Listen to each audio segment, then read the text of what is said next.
إن الحمد لله والصلاة والسلام على رسول الله وبعد. قال الله تعالى في كلامه المجيد: لن ينال الله لحومها ولا دماؤها ولكن يناله التقوى منكم. صدق الله العلي العظيم وصدق رسوله النبي الكريم ونحن على ذلك من الشاهدين والشاكرين والحمد لله رب العالمين. কাছে দূরে দেশে প্রবাসে যে যেখান থেকে আমাদেরকে দেখছেন সকলকে জানাই লাল গোলাপের শুভেচ্ছা অভিনন্দন। সম্মানিত দেশবাসী, আমরা আজকে কুরবানি সম্পর্কে কিছু গুরুত্বপূর্ণ মাসআলা নিয়ে আমরা আলোচনা করব ইনশাআল্লাহ। তার পূর্বে আমরা আজকে কুরবানির ফজিলত সম্পর্কে দু একটা কথা বলে ইনশাআল্লাহ আমরা আমাদের মাসআলাগত দিকে চলে যাব ইনশাআল্লাহ। প্রথমত নবী করিম সাল্লাল্লাহু আলাইহি ওয়াসাল্লাম সাহাবায়ে কেরামদেরকে কুরবানি সম্পর্কে জিজ্ঞাসা করলেন। সাহাবায়ে কেরাম উত্তর দিলেন, ক্বালু ফামা লানা ফিহা ইয়া রাসূলুল্লাহ, হে আল্লাহর পয়গম্বর, কুরবানি এটা কী জিনিস? সাহাবায়ে কেরাম কুরবানি সম্পর্কে জানতেন না। নবীজি সাল্লাল্লাহু আলাইহি ওয়াসাল্লাম যখন বললেন, সাহাবায়ে কেরাম বললেন, ফামা লানা ফিহা ইয়া রাসূলুল্লাহ, হে আল্লাহর পয়গম্বর, কুরবানি এটা কী জিনিস? নবী করিম সাল্লাল্লাহু আলাইহি ওয়াসাল্লাম বলেন, সুন্নাত আবিকুম ইব্রাহিম আলাইহিস সালাতু ওয়াস সালাম, এটা হচ্ছে আল্লাহর পয়গম্বর ইব্রাহিম আলাইহিস সালাতু ওয়াস সালামের সুন্নত। তারপরে সাহাবায়ে কেরাম জিজ্ঞাসা করলেন, ইয়া রাসূলুল্লাহ, কুরবানি করলে কি হয়? আল্লাহর নবী সাল্লাল্লাহু আলাইহি ওয়াসাল্লাম বলেন যে বিকুল্লি শারাতিন মিনাল হাসানাহ, তুমি যে প্রাণী দিয়ে কুরবানি করবে ওই প্রাণীর প্রত্যেকটা লোম অর্থাৎ পশমের বিনিময়ে আল্লাহ তাআলা একটা করে নেকি তোমার আমলনামায় দান করবেন। সুবহানাল্লাহ। তো সাহাবায়ে কেরাম তারপরে আবার প্রশ্ন করলেন, ক্বালু ইয়া আল্লাহর পয়গম্বর, যে প্রাণী আছে প্রত্যেকটা প্রাণীর রোমের বিনিময়ে আল্লাহ তাআলা একটা করে নেকি দেন, আমাদের তো বেড়া দুম্বা আছে। ক্বালু ফাসসুফি ইয়া রাসূলুল্লাহ, হে আল্লাহর পয়গম্বর, যদি আমরা বেড়া দিয়ে কুরবানি করি তাহলেও কি সওয়াব পাওয়া যাবে? নবী সাল্লাল্লাহু আলাইহি ওয়াসাল্লাম বলেন, বিকুল্লি শারাতিন মিনাস সুফি হাসানা। হ্যাঁ, নবী সাল্লাল্লাহু আলাইহি ওয়াসাল্লাম বলেন, হ্যাঁ, বেড়া বকরি এগুলো দিয়ে কুরবানি করলেও আল্লাহ তাআলা এগুলোর প্রত্যেকটা লোমের বিনিময়ে আল্লাহ তাআলা একটা করে নেকি দান করবেন।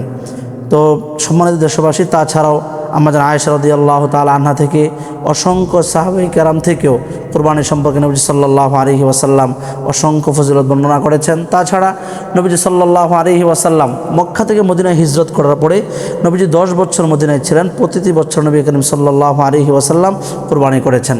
তো ইনশাআল্লাহ যাদের সামর্থ্য আছে আমরা প্রত্যেকেই এই কুরবান নামক গুরুত্বপূর্ণ একটা ইবাদত যেন আমাদের মাঝখান থেকে কখনো ছুটে না যায়, আমরা সেই বিষয়ে লক্ষ্য রাখবো ইনশাআল্লাহ।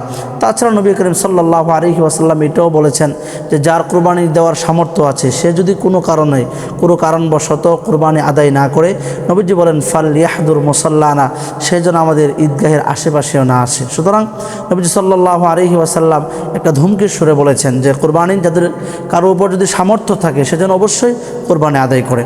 তো সম্মানিত দেশবাসী, আসলে আজকে আমরা জেনে নিই কুরবানি কাদের উপর দেওয়া ওয়াজিব হয়।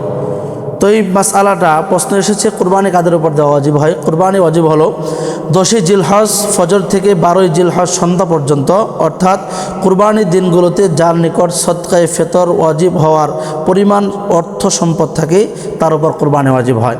তবে মুসাফিরের উপর কুরবানি ওয়াজিব না, যদি সে কুরবানি দিতে পারে তাহলে কোনো সমস্যা নেই।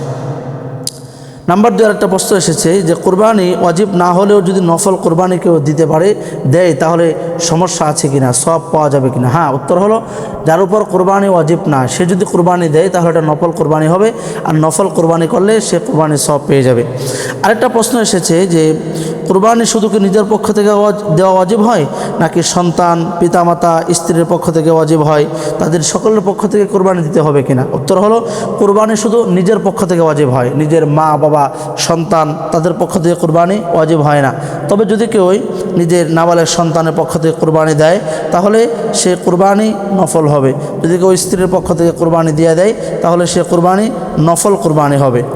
আরেকটা প্রশ্ন হচ্ছে, যার উপর কুরবানি ওয়াজিব নয় সে কুরবানির নিয়তে পশু ক্রয় করলে সে পশু কুরবানির উপর ওয়াজিব হয়ে যাবে কিনা? হ্যাঁ, একটা হলো যে যদি কোনো ব্যক্তির উপর কুরবানি করা ওয়াজিব নয়, তার উপর কুরবানি ওয়াজিব ছিল না, কিন্তু সে একটা পশু বাজারে গিয়েছে, বাজারে যাওয়ার পরে একটা পশু তার দেখে পছন্দ হয়েছে এবং পছন্দ হওয়ার পরে সে পশুটাকে ক্রয় করছে কুরবানির নিয়তে।